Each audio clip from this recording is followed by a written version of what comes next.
Hello and welcome to our cybersecurity video series. Today we're going to look at protecting your personal data. Let's go ahead and get started. Let's imagine that you're walking down a sidewalk near your favorite coffee shop. But then all of a sudden, there's a spy that appears. The spy asks, "Psst, hey, do you know student so-and-so's test scores?" What would you do? Do you share them with them? The answer is no, because that would be sharing personal data about a student. Okay, let's check out a new scene. Let's say that you just locked your car, you're at the Target parking lot, beep beep, and you're walking away. But then all of a sudden, you know what? You left your laptop, that school laptop, in view of your car seat. And here comes that spy. They're walking around and they see your car.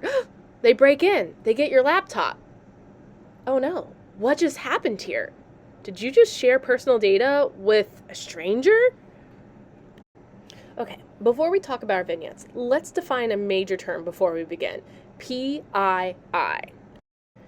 PII is personally identifiable information, which is information that relates to an identified individual, and it contains personal data, like a person's name, gender, or race. PII can be sensitive, like a driver's license number, social security number, address of a minor or your address, students' IEPs, student test scores, transcripts, and financial documents like pay stubs and benefit statements. All PII should be handled with care in order to protect the privacy of individuals. You know that spy who asked you for information in the first scene? You said no quickly to protect yourself and your students. Great job. But how many of you have done something similar in our second scene and you've been careless with personal information? Now let's talk about how to be proactive and in control of your personal information and your students' personal information. Number 1, don't leave electronic devices or papers with personal data in view of a locked car, and don't leave your backpack or bags carrying personal information in view of a locked car. If you must leave your items in a vehicle, consider putting them in a trunk. If you're going to be away from your vehicle for a long period of time, take the items with you or put them in a secured and locked location. Number 2, don't store sensitive items on school computers and iPads. If you've downloaded a document to use, make sure you properly dispose of it once you are finished with it by emptying your trash can on your computer or iPad. Number 3, it's a good idea to regularly clear your digital downloads folder and trash cans. Number 4, don't use a Wi-Fi connection that is not trusted. Whether your internet connection goes out at home and you borrow a neighbor's Wi-Fi or traveling and find a hotspot, you run the risk of sharing personal information when you connect to an unsecure internet connection. If you're in a pinch and you have to use a public Wi-Fi, partner your experience with the use of a VPN to encrypt your internet traffic. Number 5, comb through your folders, downloads, and trash can to get rid of those PIIs. That can include student information, transcripts, IEPs, and financial papers.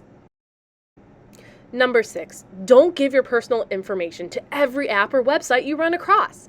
Be strategic and read their privacy terms and agreement. Are you okay with your information being sold? Also, don't click on a link that is requesting for your personal information. If a bank is requesting that you update your information, they generally will have you go through their secure messaging system on their site. When in doubt, contact customer service on the back of your bank card, not the number in the email. Number 7, don't do those internet or Facebook quizzes. They're just collecting your personal information. Where were you born? Who was your favorite teacher? Number 8, don't tell the whole world on social media where you live, all of your favorite things, all about your life's history. You're writing a book on your personal information for everyone to see. Less is best.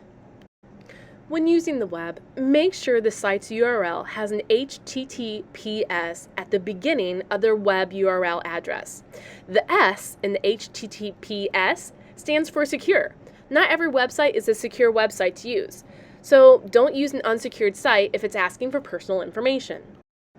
Wow, that was a lot of information to take in. Remember, when keeping personal information safe, it's best to not store it, but if you must, keep it locked and don't share it. Be vigilant and cautious when being asked for personal information. You have the power to stay safe. It's also your job to protect your students' personal information. Thanks for listening.